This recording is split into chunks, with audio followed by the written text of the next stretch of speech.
जय श्री माता जी। परम पूज्य श्री माता जी कृपा करके सारे देव देवियों के साथ ये ध्यान और मेडिटेशन की मंच पर पधारिए। अभी सभी संतों को, सभी शुद्धात्मा को ध्यान का सिद्धि प्रदान कीजिए। परम पूज्य श्री माता जी आपकी श्री चरण कमल पर कोटि कोटि नमः, कोटि कोटि नमः। कुंडली उठा के बंधन लेंगे।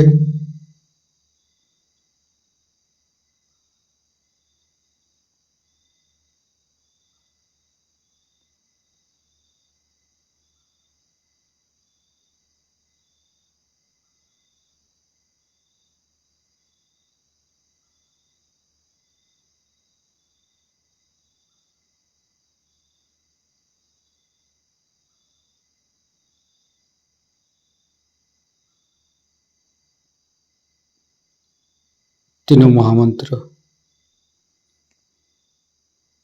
ओम तमेव साक्षात् श्री महालक्ष्मी महासरस्वती महाकाली त्रिगुणात्मिका कुंडली साक्षात् श्री आदिशक्ति माता जी श्री निर्मला देवी नमो नमः। ओम तमेव साक्षात् श्री कल्की साक्षात् श्री आदिशक्ति माता जी श्री निर्मला देवी नमो नमः। ओम तमेव साक्षात् श्री कल्की साक्षात् श्री सहस्रारसामिनी मोक्षप्रदायिनी माता जी श्री निर्मला देवी नमो नमः। गणेश मंत्र। ओम तमेव साक्षात् श्री गणेश साक्षात् श्री आदिशक्ति माता जी श्री निर्मला देवी नमो नमः।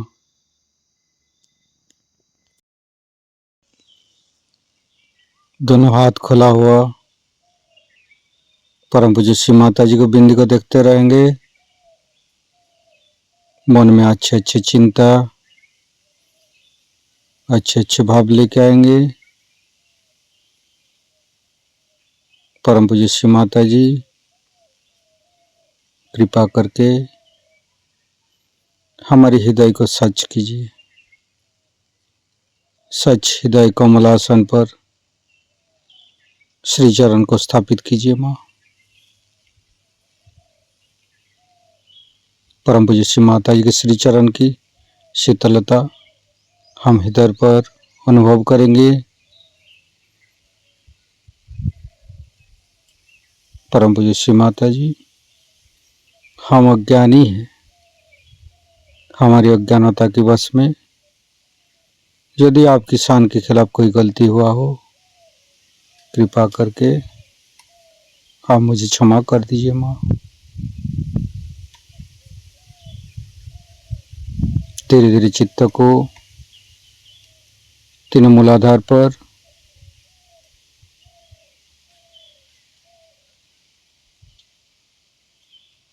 परम पूज्य श्री माता जी हम कभी अतीत में चला जाते हैं, कभी भविष्य में चला जाते हैं।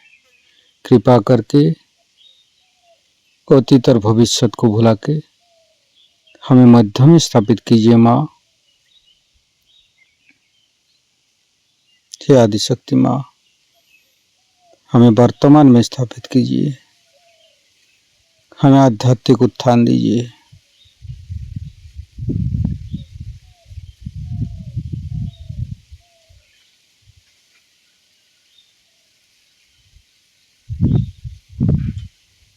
संपूर्ण चित्त मूलाधार चक्र पर, लेफ्ट मूलाधार, राइट मूलाधार, मध्य मूलाधार। परम पूज्य श्री माता जी, आप ही तो प्रभु गणेश है। कृपा करके हमारे अंदर अबोधिता और पवित्रता को रक्षा कीजिए।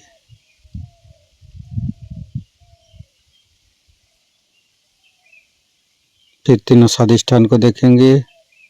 लेफ्ट स्वादिष्ठान, राइट स्वादिष्ठान, मध्य,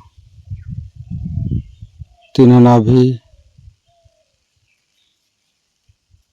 तीनों हृदय, लेफ्ट हृदय। परम पूज्य श्री माता जी, आप ही ने तो हमें शुद्ध आत्मा बनाया है। कृपा करके हमारी आत्मा को परमात्मा के साथ मिलाइए।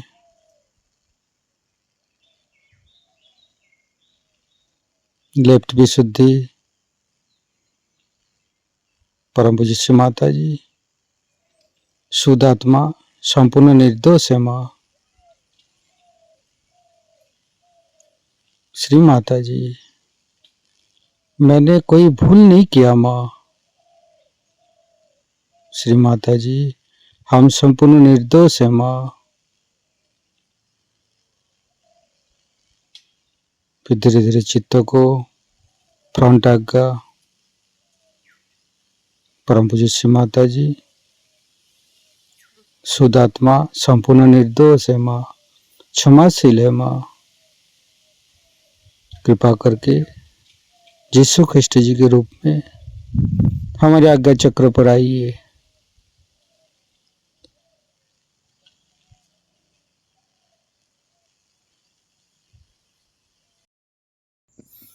संपूर्ण चित्त फ्रंट आज्ञा पर ही रखेंगे। गणेश अथर्वशीर्ष पाठ करेंगे। ओम नमस्ते गणपतये। तमेव प्रत्यक्षं तत्त्वमसि, तमेव केवलं कर्तासि, तमेव केवलं धर्तासि, तमेव केवलं हर्तासि, तमेव सर्वं खल्विदं ब्रह्मासि, तं साक्षादात्मसि नित्यं। हरितं वच्मि सत्यं वच्मि, अवतं माम् अववक्तारम्, अवसोतारम्, अवदातारम्, अवधातारम्, अवानुचानमवशिष्यम्, अवपश्चातात्, अवपुरस्तात्, अवोत्तरातात्, अवदक्षिणातात्, अवचोदातात्, अवधरातात्, सर्वतो मां पाहि पाहि समन्त्रात्। तं वाङ्मयस्तं चिन्मयो, तं आनन्दमयस्तं ब्रह्ममयो, स्तं सच्चिदानन्दादित्योऽसि, स्तं प्रत्यक्षं ब्रह्मासि, स्तं ज्ञानमयो विज्ञानमयोऽसि। सर्वं जगदं तत्तो जयते, सर्वं जगदं तत्तोत्तिष्ठति, सर्वं जगदं त्वयि लयमस्यति, सर्वं जगदं त्वयि पत्येति।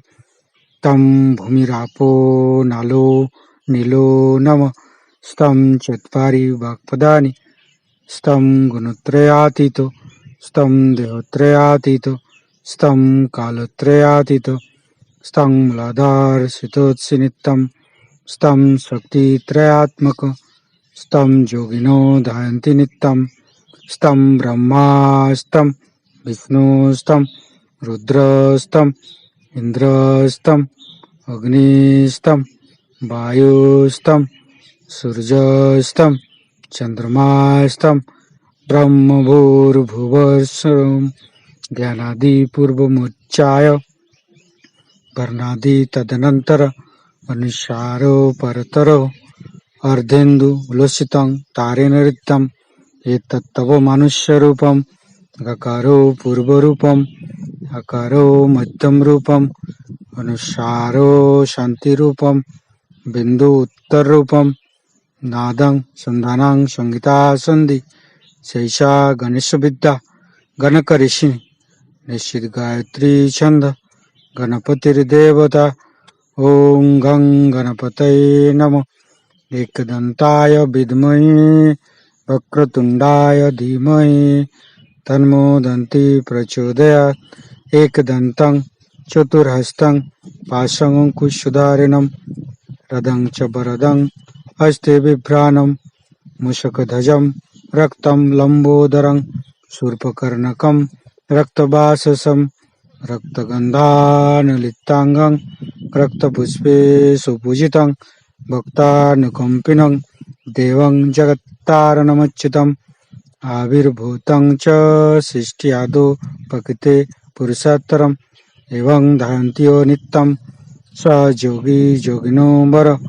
नमो बृहत्पतये नमो गणपतये नमो पमतपतये नमस्ते अस्तु लंबोदराय दंताय विघ्ननाशिने शिवसुताय श्रीवरदमूर्तये नमो नमः।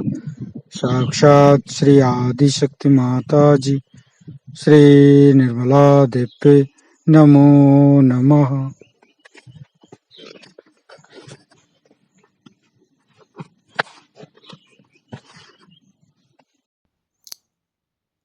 संपूर्ण चित्त वैकाग्य पर रखेंगे।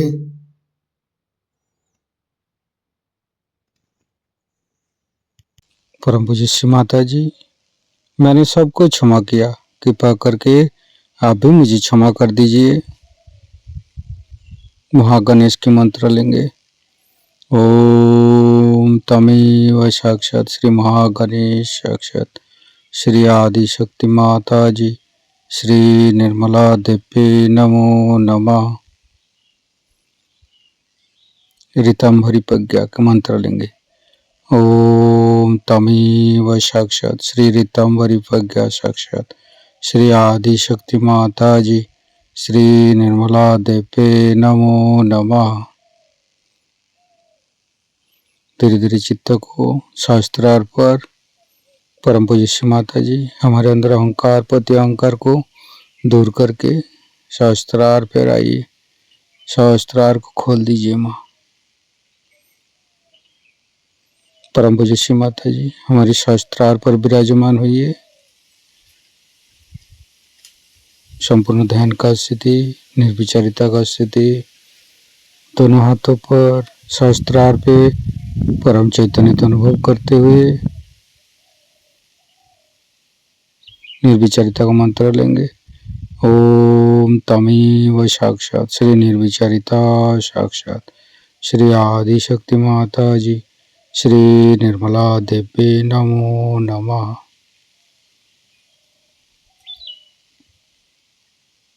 शास्त्रार का मंत्र लेंगे। ओम तमेव साक्षात श्री कल्की साक्षात श्री शास्त्रार्षामिनी मोक्ष प्रदायिनी माता जी श्री निर्मला देवी नमो नमः। संपूर्ण चित्त शास्त्रार पर परम पूज्य श्री माता जी का अमृत बने हम शास्त्रार से गान करेंगे। और ये जो बहुमूल्य चीज भी मैं आपको दूंगी उसकी भी आप परवाह नहीं करने वाले, क्योंकि एक तो आसानी से मिली, जैसे हमारी आजादी आसानी से मिली है, तो उसकी जो आपने हालत खराब करी है भी, वैसे आपको आसानी से ये भी मिल जाती है आजादी। ये भी बड़ी भारी आजादी, आत्मा की आजादी आपको मिल गई। सबसे बड़ी आजादी तो यही है, क्योंकि यही मोक्ष है। सब चीजों से छुटकारा हो जाता है, अहंकार मन बुद्धि आदि सबसे छुटकारा होकर आप आत्मा स्वरूप हो जाते हैं। पर ये जो बीच का काल है इसमें जमना पड़ता है और इसको आदमी चूक जाता है। इसके लिए नितांत श्रद्धा की जरूरत है कि हमारे अंदर का ठंडक हवा आई है, तो ये तो आ नहीं सकती। यानी कुंडलिनी का जागरण भी आप देख सकते हैं, उसका स्पंदन देख सकते हैं, उसका चढ़ना भी देख सकते हैं, वो तो सब होता ही है। आपको नम्र भाव से अपनी कुंडलिनी जागृत कर लेना चाहिए और ये क्या चीज है इसे समझ लेना चाहिए, और उस शक्ति का उपयोग कैसा करना चाहिए वो समझ लेना चाहिए, और उसको कैसे बढ़ाना देना चाहिए वो समझ लेना चाहिए। ऐसे ऐसे भी लोग मैंने देखे हैं कि जिनको मैंने 8 या 7 साल पहले जागृति दी थी, उन्होंने 10-10 हजार लोगों को जागृति दे के पार कर। गांव के गांव निर्व्यसनी कर दिए, मुक्त कर दिए सारे रोगों से। एक आध ऐसे भी लोग हमारे, उन्होंने 1 से 3 कर लिए, तीनों ने मिलकर के, ऐसे भी लोग मैंने देखे। पर इधर दिल्ली की तरफ नहीं है, वो महाराष्ट्र में है। दिल्ली की तरफ लोगों की दृष्टि जरा अभी कुछ मेरे ख्याल से बार बार इस देश पे आक्रमण होने की वजह से, चाहे जो हो, गहरी नहीं उतरती। और जब भी गहरे में उतरते हैं तो पढ़ लिख करके बेकार जाते हैं। भक्ति में उतरते हैं तो उसमें पगला जाते हैं। थोड़ी सी गहराई चाहिए, क्योंकि बहुत बड़ी चीज आप मांग रहे हैं, उसको संजोने के लिए आपके अंदर गहराई चाहिए। अगर आप इस गहराई से इसे ले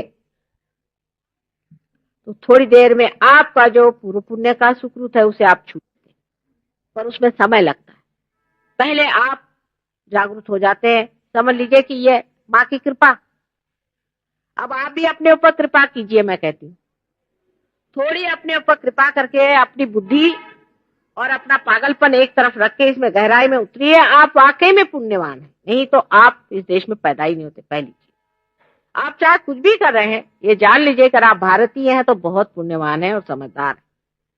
समझदारी में आपका कोई सानी नहीं, पर सब समझदारी अगर आप इसको अति समझदारी कहते हैं उस तरह से लगाएं तो आप अपने ही पीछे हाथ धोकर लग जाइए। एक बात जान लेना चाहिए कि माँ को कुछ देने का नहीं है, माँ कुछ लेने आई ही नहीं है, देने आई। पहला हिसाब ये, यहाँ कोई दुकान नहीं और इससे हमें कुछ पाने का नहीं, आप ही का लाभ करने का। उस लाभ के बारे में भी बता देंगे, क्योंकि ऐसा होता है कि अगर कैस्ट्रॉल देना है तो ऊपर से चॉकलेट लगाना पड़ता है, नहीं तो बच्चे लेते नहीं। कुंडलिनी के जागरण से पहली तो बात ये होगी कि आपकी तंदुरुस्ती अच्छी हो जाती है। बहुत से लोगों का कैंसर कुंडलिनी के जागरण से हो गया। कैंसर इसी से होगा और किसी से होने नहीं वाला। बाकी सब आप ये जरूर है कि गला निकाल डालिए, नाक निकाल डालिए, कान निकाल डालिए और कहिए कि कैंसर ठीक हो रहा है, तो दूसरी बात। लेकिन कैंसर सिर्फ सहयोग से ठीक होने वाला, कुंडलिनी के जागरण से होगा। क्योंकि सुषुम्ना नाड़ी जब आकुंचित हो जाती है, अगर मैं तुम्हें बताने लगूं कि इसकी हिस्ट्री क्या है और ये कैसी आई और क्या बिजली आई, आपके सर दर्द हो जाएगा, खासकर आप अगर भक्ति मार्ग में। पर आप अगर सर तोड़ने के लिए तैयार हो तो वो भी मैं कर सकती हूँ। आपको अगर अपनी बुद्धि की चर्चा करनी है तो वो भी हो जाए, वो भी मैं सब जानती हूँ, लेकिन उससे आप परमात्मा नहीं पाएंगे। मुझे पूछना यह है कि आपने बहुत पढ़ लिया और बहुत वाद विवाद कर लिया, अब पाना है या नहीं पाना? हो गया बहुत, आपकी अकल चल पड़ी, जहां तक चली समझ गए। अब अपना स्वार्थ सोचो, माने स्व का अर्थ सोचो, इसके पीछे जाना है या नहीं, पहले इसको तय कर ले। सारे जो बड़े बड़े विद्वान और पंडित है, नहीं तो उनके भी उतार सकते हैं हम पीपर पर के, लेकिन इन लोगों के लिए मुझे टाइम नहीं है। जिनको चाहिए वो नम्रता पूर्वक और व्रत के साथ अपनी शक्ति को प्राप्त करें। और इसका जो कुछ गोपनीय से गोपनीय आज तक रहा, सब बात तो बताई नहीं गई थी ना, वो पूरा की पूरा आपको बताया जाएगा। पहले पार हो जाइए। पार होने से पहले बताना तो वही हुआ कि आपकी आंख नहीं, और आपको मैं बता रहे लाल रंग कौन सा और हरा रंग कौन सा।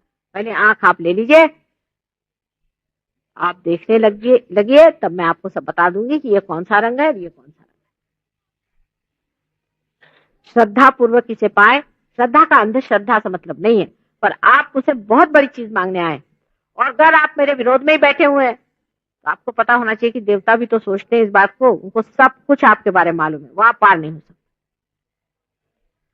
अब भाषण देने वक्त भी मैं बड़ा चक्कर चलाती हूँ, याद रखिए, क्योंकि महामाया हूं ना, ऐसे ऐसे कुछ बातें कह देती हूँ कि जिसको अटकना अटक जाते हैं। इसलिए आप लोग मेरे चक्कर में मत आना, पार हो। ये सब चक्करबाजी है, क्योंकि जिन्होंने बहुत पढ़ा लिखा और बड़े अहंकारी है उनको मैं अटका देती हूँ, थोड़ी देर के लिए लटक जाते, फिर जब उनका अहंकार थोड़ा सा कम हो जाता है फिर ठिकाने आते हैं। इसलिए आप कृपया अपने अहंकार से कहना कि जनाब बहुत हो गया आपका, अब आप जरा ठंडे रहिए, हमें पाने दीजिए। और पाना ही अपना परम है, वही कर्तव्य है, वही ध्येय है, वही ध्यान का है, वही सब कुछ है, वही लक्ष्य। जब तक आप पाइएगा नहीं, आपके जीवन का कोई अर्थ नहीं।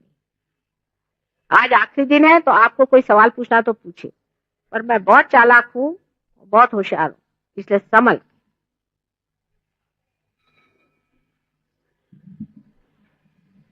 पूछ लीजिए, 5 मिनट और। हाँ, पूछे पूछे बेटा, खड़े हो, खड़े। क्या है, क्या भेंट ले आए तुम? क्या ले आए भेंट? बेटा मैं पान तो खाती नहीं। अच्छा, इलायची ले लेते हैं। इन लोगों ने मुझे बदनाम कर दिया। एक आई थी हमें मालूम, इंटरव्यू करने, तो उसने कहा कि माँ बहुत पान खा रही थी। तो हमने कहा भाई इस जन्म में तो नहीं खाते, हाँ खाते थे, लेकिन तुमने पता नहीं मेरा कौन सा जन्म देखा। उन्होंने लिख दिया कि माँ पान बहुत खा रहे थे, और हम तो कभी पान छूते नहीं, इस जन्म में नहीं छुआ, हाँ पिछले जन्म में, उससे पिछले में खाते थे। तो मैंने कहा भाई तुमने कौन सा जन्म देखा जो छाप दिया तुमने कि माँ पान खा रही थी? तो खाते तो है नहीं हम पान बिल्कुल भी। ये चक्करबाजी है, इससे संभल के रहना। बेटा क्या सवाल पूछ? क्या बेटा? ना ना ना ना ना ना ना, ये सब कुछ नहीं। सिर्फ शराब नहीं पी सकते आप बाद में। अभी मैं कुछ नहीं कहूंगी, पर मैं अभी कहूंगी तो आधे लोग भाग जाएंगे। कुछ नहीं, आप लोग पहले पार लो, फिर सब बात कहूंगी। घर में तुमसे अभी कहूं कि शराब नहीं पीने का, तो आधे लोग भाग जाएंगे। सिगरेट नहीं पीने का, तो शायद पूरे लोग भाग जाए। औरतों से कहे कि उपवास नहीं करने का, तो सबकी सब उठ के चली जाएंगी। इसलिए मैं नहीं कुछ कहने वाली, मैं बहुत समझ गई हूं। लेकिन वेजिटेरियन वगैरह का झगड़ा नहीं है सहयोग में। मतलब यह है कि खाने का चक्कर कम करना। अपने देश में तो सुबह से शाम तक सिवाय खाना पीना और कुछ नहीं। हम लोग सोचते हैं कि खाने पीने से भगवान मिलते हैं। हम लोगों को जितने खाने पीने की समझ है सारे संसार में किसी को नहीं। आपको आश्चर्य होगा। हम जापान गए, अब जापान के लोग बुद्धिस्ट हैं वैसे बेचारे, तो वहां बड़ा आश्चर्य हुआ। एक लड़का एक झरने के किनारे बैठा और टुक टुक करके खा रहा था। मैंने कहा ये क्या खा रहा है?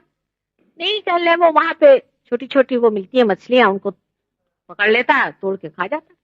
अरे मैंने कहा क्या कच्चे हाँ कर ले, छोटी में खाने में क्या, हम लोग तो सभी खाते हैं। मैंने कहा इन लोगों को बेचारों का पानी से निकाला, वही लिया और खा गए, कोई प्रश्न ही नहीं। और हमारे यहाँ नखरे की तो कोई कमी नहीं है। खाना ही पहली चीज। पहले ये कि आज क्या खाना बनेगा, हिंदुस्तानी का दिमाग समझ लेना चाहिए। फिर वो औरतों ने चक्कर चलाया कि भाई आज आपके लिए मैं ये बना रही हूं। अब पंजाबी होगी तो कहेगी आज सरसों का साग। कोई ना कोई औरतें बड़ी होशियार हैं, वो आदमियों को इसी चक्कर में रखती हैं। इन लोग को खाना नहीं बनाना आता, इसलिए औरतों को छोड़ भी नहीं सकते, चाहे वो मार पीट दे। अब उन्होंने चक्कर चलाया कि मैं ये खाना बना रही। अच्छा, यूपी वाले होंगे तो मेथी आलू बनेंगे। बड़े छोटे छोटे आलू मिल गए, मैं ले आई हूँ, आपको खिला दूँ। हो गया। वो जो दफ्तर में 6 बजे निकला था 5 बजे घर पे आ जाए। सारा दिन हम लोग का इसी में चलता है कि आज क्या खाया और कल क्या खाया और उसका क्या होने का है उस खाने का। सारा दिन ही। अब उपवास है, सारे घर में आफत मची। क्या दादी माँ आज उपवास कर रही, माँ तूफान मचा। उस दिन हनुमान जी चढ़ जाते उनके पास कोई जा नहीं सकता, किसी को फेंक मारेंगी, कुछ करेंगी। आज वो उपवास कर रही। क्या उपवास करे माने क्या एकदम वो देवता हो गए? उपवास करने की बीमारी तो ऐसी अपने देश में पड़ गई है। लेकिन उपवास कुछ नहीं होता। सारा समय विचार यही कि मैं क्या खाऊंगा। उपवास में पूरा विचार बना रहेगा कि मैं क्या खाऊंगा, और कोई विचार नहीं रहता है। उपवास तो नाम का होता है, बहाना ये कि आज कुछ अच्छी चीज मिल रही कि नहीं, सिंगाड़े का आटा मिल रहा है कि नहीं, कल उपवास है, देखो पता करो। अब सबको आफत मची हुई कि सिंगाड़े का आटा मिलना चाहिए। अरे भाई ये इसलिए बनाया था कि एक तरह का खाना खाने से संतुलन नहीं आता है, इसलिए संतुलित खाना होना चाहिए। अब रे वेजिटेरियनिज्म की वो भी हद कर दी। मैंने अपने देश में, इस भारतवर्ष में ज्यादा फल और वेजिटेबल्स होते हैं, सब्जियां होती हैं, तो हम लोग सब्जी और फल ज्यादा खाएं। और गर्म देश है, बाकी चीजों से गर्मी ज्यादा होती है, इसलिए ज्यादा ये खाएं, ये बात कहेंगे। लेकिन वेजिटेरियन लोगों में बहुत से लोग ऐसे भी होते हैं जो लहसुन भी नहीं खाते, प्याज भी नहीं खाते। अब उनको लहसुन अगर आप दिखा दीजिए तो भाग खड़े हो जाएंगे। अगर आपको डराना हो किसी को तो आप लहसुन दिखा दीजिए, लहसुन से डरते हैं। अब एक जर्मन डॉक्टर ने बताया है कि लहसुन और प्याज अगर नहीं खाओ तो हार्ट अटैक आता है। हार्ट की ये जो आर्टरीज है ये हार्डन हो जाती है, जस्ट लाइक अल्कोहलिज्म। मतलब अगर अल्कोहल खा लीजिए यानी शराब पी लीजिए तो जैसा आर्टरी का हाल होता है वही लहसुन प्याज नहीं खाने वालों का होता है। अब अपने यहाँ ऐसे बहुत से लोग हैं जो बिल्कुल पक्के वेजिटेरियन हैं। अभी हमारे यहाँ आती है ना कुछ कुछ, तो उनका वर्णन सुन लीजिए। मेरा ये हाल है कि मजाल नहीं कोई मुझे दूध दे दे और उसमें छाली हो। मैंने कहा अच्छा मजाल नहीं, क्या कर लीजिएगा आप? साहब मैं पीऊंगी नहीं। ने आप है कौन? मजाल नहीं कि कोई मुझे लहसुन छुआ दे, बस सारी विरस्ती जो खाने पीने पर। और गल कल आकर के कोई खड़ा हो गया तो थर थर थर थर कांपना शुरू हो जाएगा। जहां जो चीज होती है माफिक होती है, जिसको जो माफिक होती है वो खाना पीना चाहिए। लेकिन खाना पीना कोई बहुत जरूरी चीज नहीं। आप अगर हमसे पूछे सवेरे क्या खा तो पता नहीं, शाम को क्या खा तो पता, किसी दिन का खाओ तो खाया, नहीं खाया तो नहीं खाया, 4-4 दिन भी नहीं खाया तो पता ही नहीं। लेकिन कोई भगवान के लिए नहीं है, आदत से लाचार, कुछ पता ही नहीं हमको रहता किसने क्या खाने को दिया नहीं दिया। क्या है खाना पीना, खाना पीना सुबह से शाम करके करते क्या है? पेट की बीमारी, इसकी बीमारी, उसकी बीमारी। जिसको जो संतुलन है वो करना चाहिए, जिसके लिए जो योग्य है वो खाना चाहिए।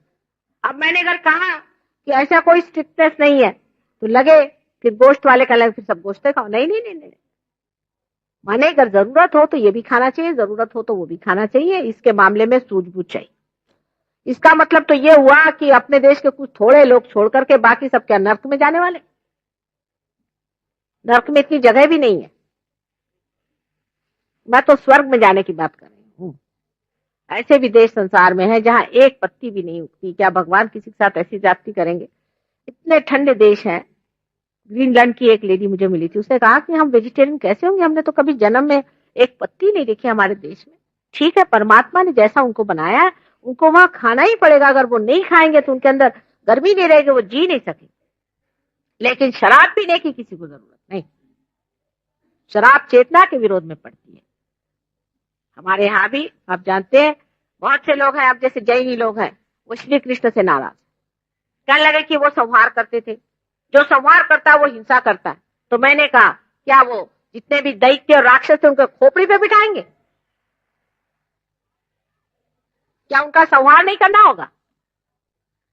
ये लोग तो मच्छरों को भी बचाते रहते हैं, मच्छर और खटमल और मुर्गियां। क्या उनको मैं रियलाइजेशन देने वाली हूँ, उनको आत्म साक्षात्कार देने वाली हूँ? एक सोचिए बात।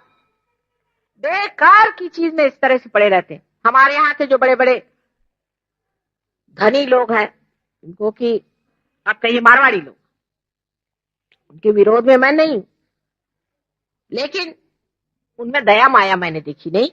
बिल्कुल नहीं दया होती उनमें, बिल्कुल दया नहीं होती। दया का बिल्कुल अंश भी नहीं रहता। बहुत लोगों को जिनके पास इतना पैसा हो जाता है, वो ये तो जरूर है कि वो बिल्कुल खाते नहीं, लेकिन इंसान को खाते हैं। कुर्ती लाएंगे, गरीबों को मारेंगे, ये करेंगे, बिल्कुल दया नहीं। और फिर दान धर्म करेंगे, अनाथालय खोलेंगे, नहीं तो मंदिर खोलेंगे। दया उनके अंदर नहीं। तो ये भी एक दिमागी जमा खर्च है। हमारे यहाँ वेदों में भी लिखा हुआ है, और उसीलिए उसका ही रूप करने के लिए ही उन्होंने उड़द की दाल को कहा कि आपसे नहीं अगर होता खाना।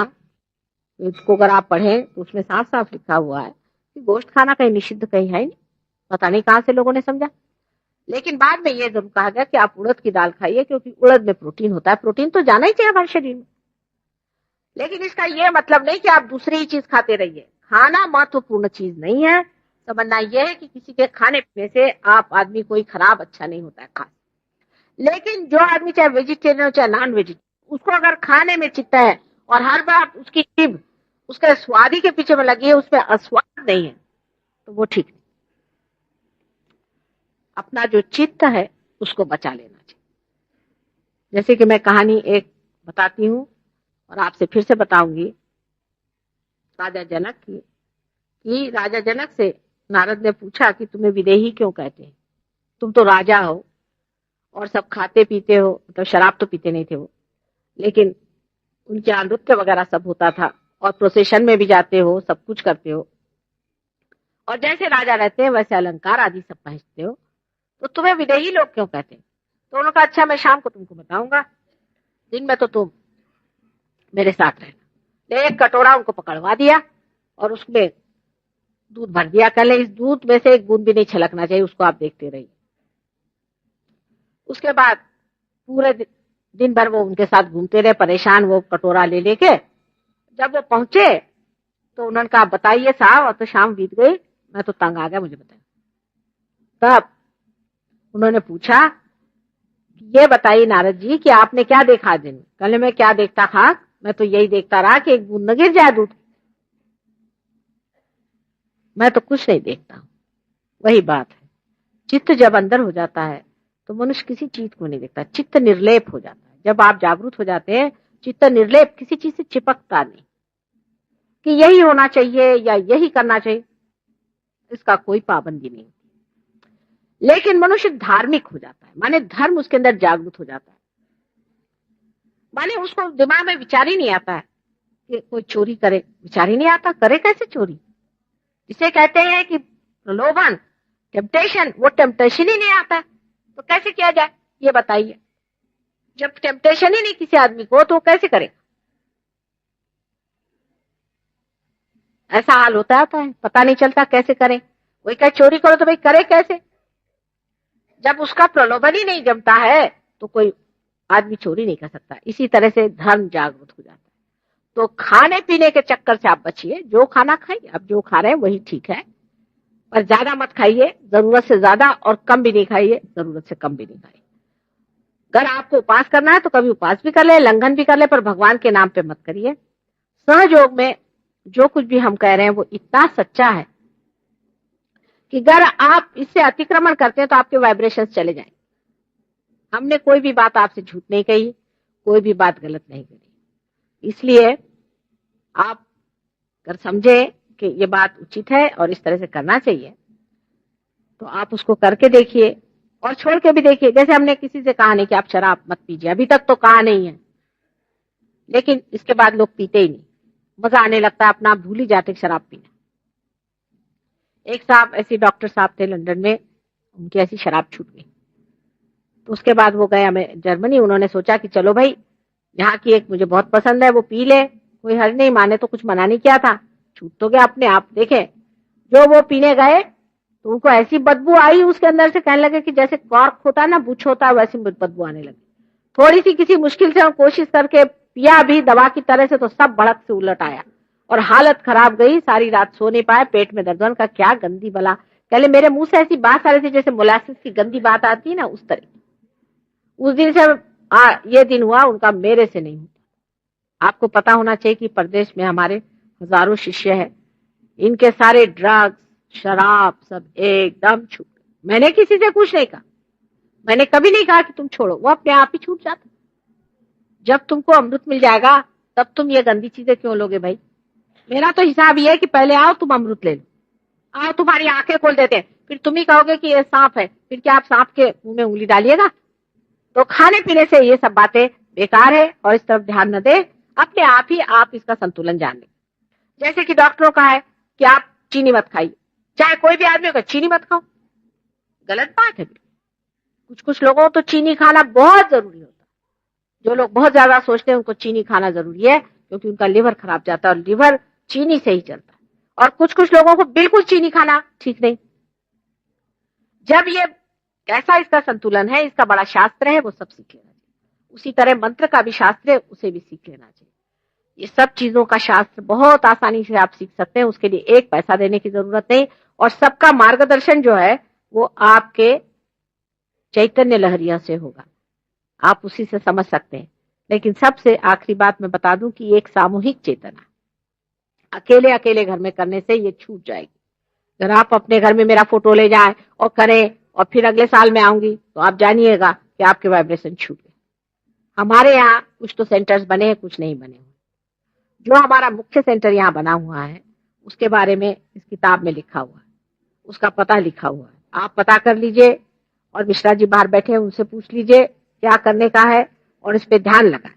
सहयोग जो है एक नया आयाम है, उसमें जब आप आ जाते हैं उसको सीखना पड़ेगा, आगे बढ़ना पड़ेगा और अपना जीवन भी सुचारू बनाइए और सारे मानव जाति का उद्धार इसी से होने वाला है। आपकी राजकीय सामाजिक सब बातें इसी से ठीक होने वाली हैं, क्योंकि जब तक इंसान में परिवर्तन नहीं आता कोई काम ठीक नहीं होगा। उसको समर्थ बनाना पड़ेगा सारे संसार में। इतना ही नहीं, आज आप देखते हैं किस तरह से गले मिला करके ये प्रदेश के, ये 9 देश के लोग आए हैं, अपने हिंदुस्तानियों से किस तरह से हंस रहे थे, खेल रहे थे। सारा देश मानो एक हो गया। ये ऐसा नहीं है कि कुछ ग्रुप यहाँ आया और अजीब से कपड़े पहन के रास्ते में डांस करता जा रहा था। ये बात आदान प्रदान, प्रेम, समझ, एक ही भाषा वो बोलते हैं, वाइब्रेशन। आप तो साहब घड़ी देख रहे हैं, घड़ी मत देखिए आज के दिन। आप क्या सिनेमा में भी घड़ी देखते हैं? घड़ी मत देखिए, नहीं तो पार नहीं होने वाले आप। अगर आपने घड़ी देखी तो पार नहीं।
सब जगत की तू महालक्ष्मी, सब जगत की तू महालक्ष्मी, सब जगत की तू महालक्ष्मी, सब जगत की तू महालक्ष्मी।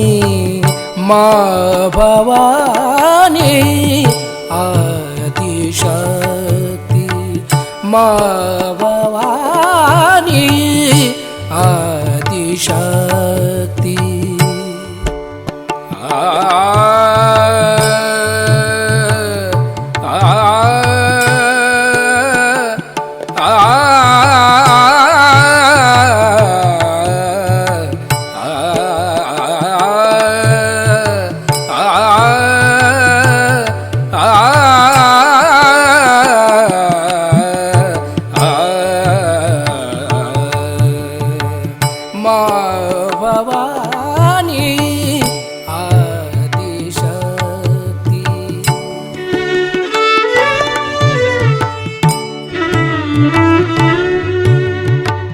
माँ भवानी आदिशक्ति।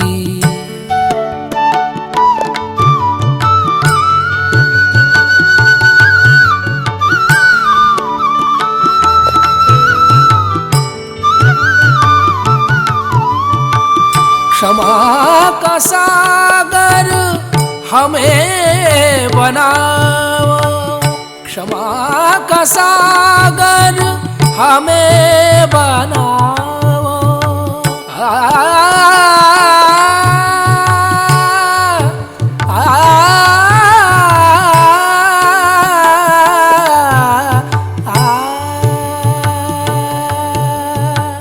क्षमा का सागर,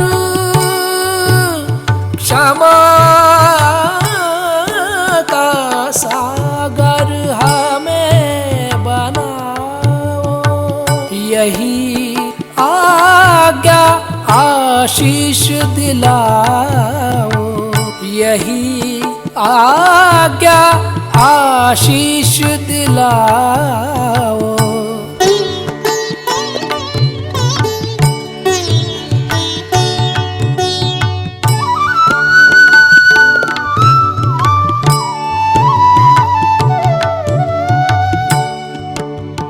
ग ग रे ग सा रे ग, सा रे रे ग ग प प रे ग सा रे ध सा, प ध सा रे ग ग रे ग ग रे सा ध सा।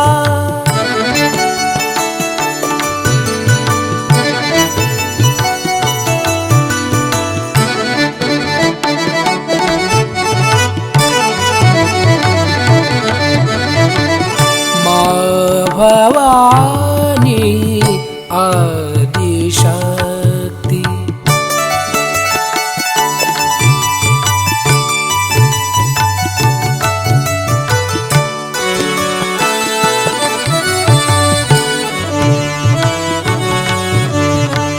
माँ भवानी, माँ भवानी, माँ भवानी आदि शक्ति।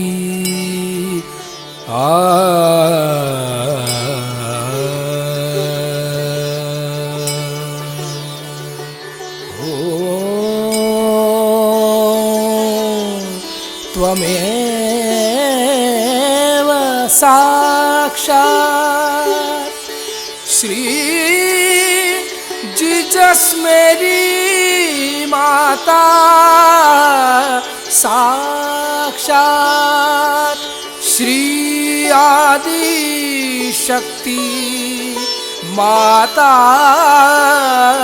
जी, श्री निर्मला देवी नमो नमः।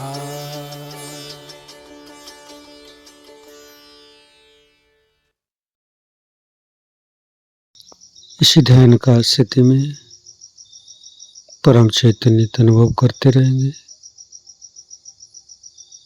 ध्यान का स्थिति पर रहेंगे। हे आदिशक्ति माँ, आज जो ध्यान करा के आप हमें परम चैतन्य प्रदान की है, इसके लिए माँ आपको कोटि कोटि नमन।